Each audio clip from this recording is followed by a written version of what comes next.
Bien, continuando ahora con nuestro foro chat del día de hoy titulado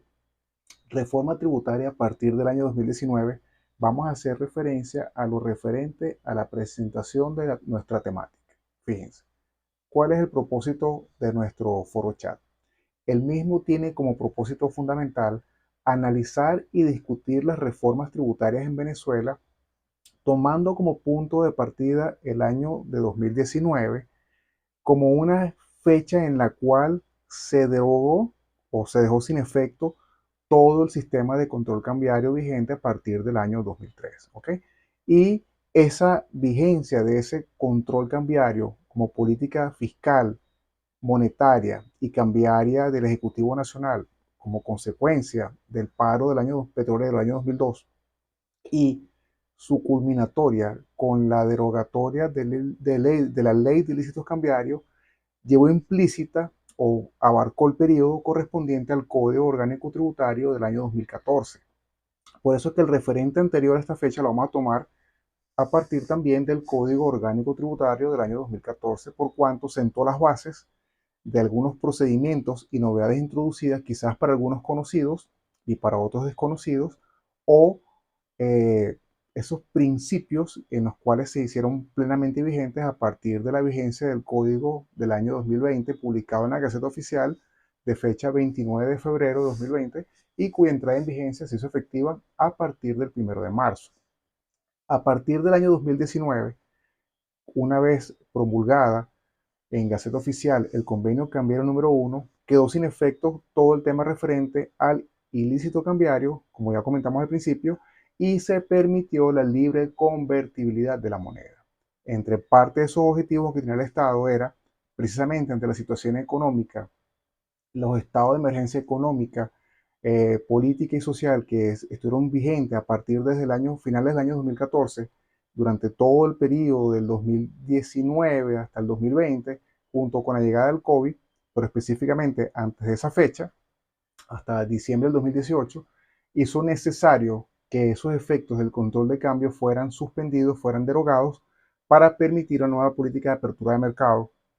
en base a una nueva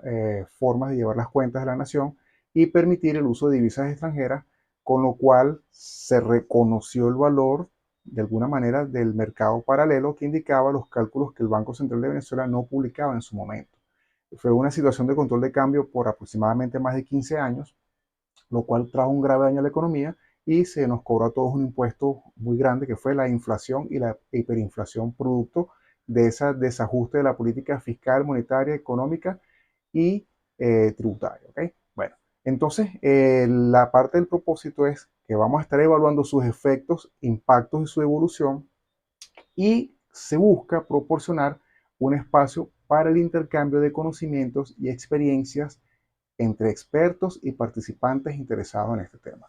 Una de las cosas importantes que siempre está rodando por ahí es el tema de las reformas, las reconversiones monetarias que ocurrieron en el 2008, en el 2012, en el 2018 y en el octubre del 2021, y cómo se piensa que las deudas quedaron extinguidas, cosa que no es cierto, porque hay una fórmula que algunos contadores han explicado que es la indexación monetaria, al tomar en consideración la publicación de los IPC o los índices nacionales de precios del consumidor publicados por el Banco Central de Venezuela, que garantizaron que ese dinero o esa parte económica no se viera afectada, y obviamente eso incide en la política financiera de las empresas. ¿Ok? Eso es, entre otros puntos, los efectos tributarios y contables. Después, en función de nuestro propósito, nos planteamos los siguientes objetivos para tratar de obtener el mejor conocimiento. Como el primer objetivo, vamos a plantear comprender las bases constitucionales del sistema tributario vigentes a partir de la Constitución del año de 1999. Vamos a hacer una breve noción porque ahí están las bases del sistema tributario y por qué el tema de pagar impuestos y por qué las reformas tributarias, y muchas preguntas que quizás algunos no conocen, o si las conocen vamos a fijar la base legal y constitucional que están allí, y sobre todo mucha mención al referente al Estado Social, Derecho y Justicia previsto en el artículo de la Constitución, del cual vamos a hacer un breve esbozo. Después, como segundo objetivo, vamos a ver brevemente, para no extendernos mucho, las etapas del control de cambio, la primera etapa con control de cambio y la segunda etapa sin control de cambio. Posteriormente, en nuestro flowchart vamos a describir la reforma tributaria del año 2014, los principales aspectos que se incorporaron ahí, que fueron muy novedosos, que no estaban en el código del año 2001. En ese punto 3, en ese objetivo 3, vamos a hacer una breve presentación que está ya guardada de la secuencia de los códigos orgánicos tributarios para que podamos entender todo este efecto de la reforma tributaria. Y porque hay una reforma tributaria que se hizo que, a pesar de que no se publicó en un código orgánico tributario en ese periodo, ya se sentaban las bases para esos nuevos ajustes que venían como efectos de la incorporación de las monedas de mayor valor y la libre convertibilidad de la moneda. Y como ya indicamos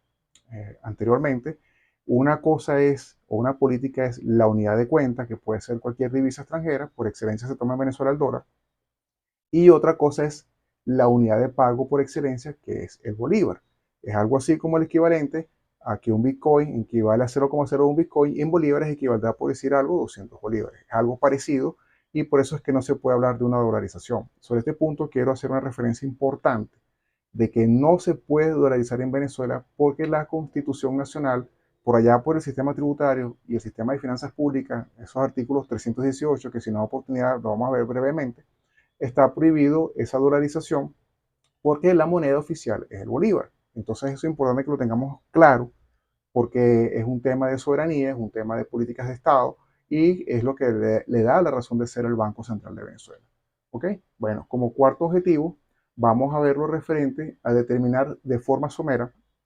cuáles son los efectos de esa reforma tributaria del año 2019 hasta llegar al 2020 y finalmente vamos a hacer un esbozo general del efecto de precisar las sanciones, el efecto psicológico, el efecto monetario que se produce cuando se aplican las sanciones en moneda de mayor valor extranjero y cuáles son los parámetros y las posibles defensas que allí se pueden argumentar, en los cuales será desarrollado más adelante con otras actividades que se coordinen con el Colegio de Contadores del Estado Falcón, en coordinación con el núcleo de Coro y con la presidencia que está allá por los lados de la península. Entonces, ya esbozado ese punto, vamos a dar inicio a nuestro primer objetivo en la siguiente parte que vamos a ver a continuación.